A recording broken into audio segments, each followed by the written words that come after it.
SCP-610. Object Class Keter. Special Containment Procedures. Due to the vast area of infection SCP-610 covers, containment is impossible. Isolation of the area has proved far more effective, and permission has been granted by the Russian government to establish a perimeter to keep people out of these areas under the guise of military operations. Should any organism displaying traits consistent with SCP-610 be sighted near this perimeter, then the established protocol requires it be engaged at range with small arms until immobile, then dispatched using incendiary weapons and munitions from as great a distance as possible. Any living thing coming in physical contact with an organism infected with SCP-610 is considered expendable and is to be immediately terminated and incinerated. Any persons coming within 3 meters of SCP-610 infected life are to immediately withdraw from the area, be isolated from the rest of their team, and subjected to medical examination using only remote techniques to determine if infection has occurred and appropriate steps taken based on that determination. At present, the known infection vectors for SCP-610's spread seem to be focused on physical contact. Drone movements within heavily infected areas have returned air samples containing minute particulate, which, when exposed to organic compounds, will result in the spread of SCP-610. The results of these particular tests have revealed that most require several days to manifest, if at all, with the exception of direct contact with exposed lung and liver tissue.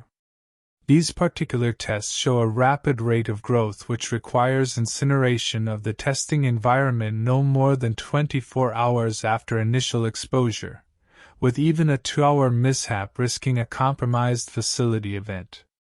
Given that this kind of rapid growth only occurs in organic material existing outside the human body, this form of infection is currently considered a minor concern. These peculiarities have given rise to a series of questions regarding the possible origin of the infection in conjunction with the failed data expunged. Containment protocol remains at a scorched earth policy at this time, and no concern for transmission via water or air at infection parameters exists, barring situational changes in the field. Description: Initial reports of SCP-610 came direct from the Russian government through undisclosable channels. These reports consisted primarily of disappearances of farmers in the region and were not considered until the local police, followed by the regional police, and finally a government-dispatched agent all failed to report in within a 72-hour period.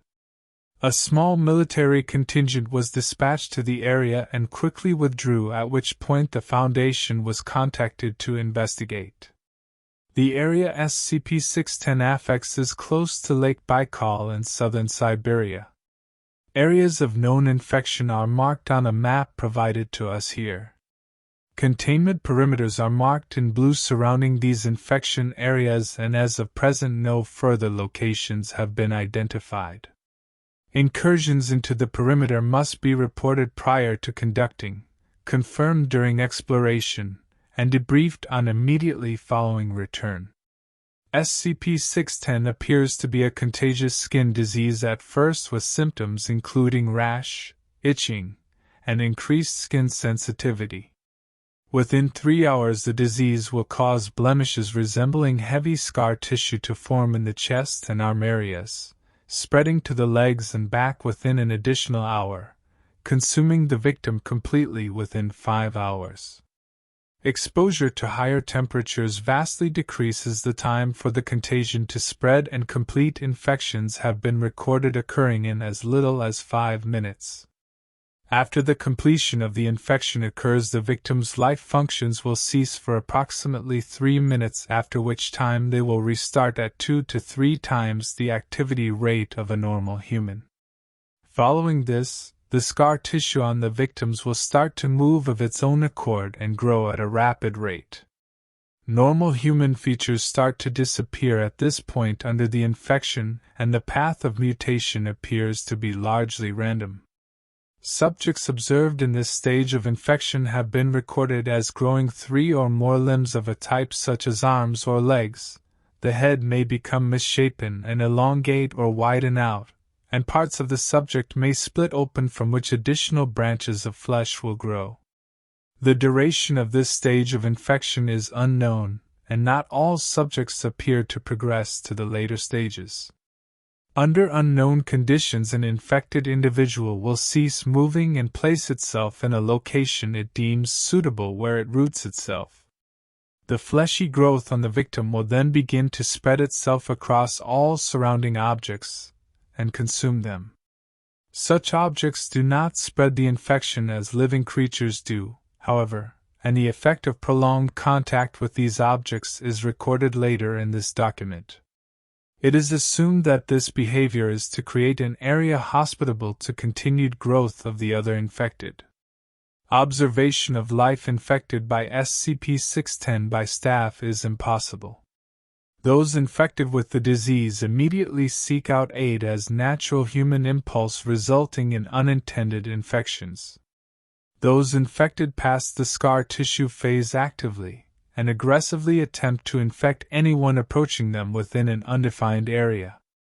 It has been established that should an infected be capable of sight and observe an uninfected, it will proceed toward them.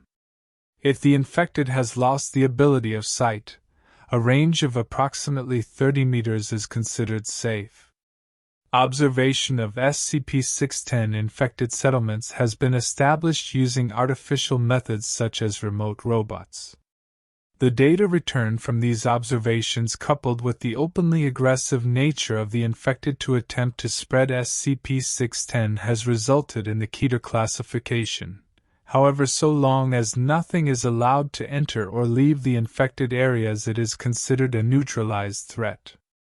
Of concern are the cavernous areas beneath the infected settlements that were discovered during the exploration, and attempts to get research personnel into these areas are underway.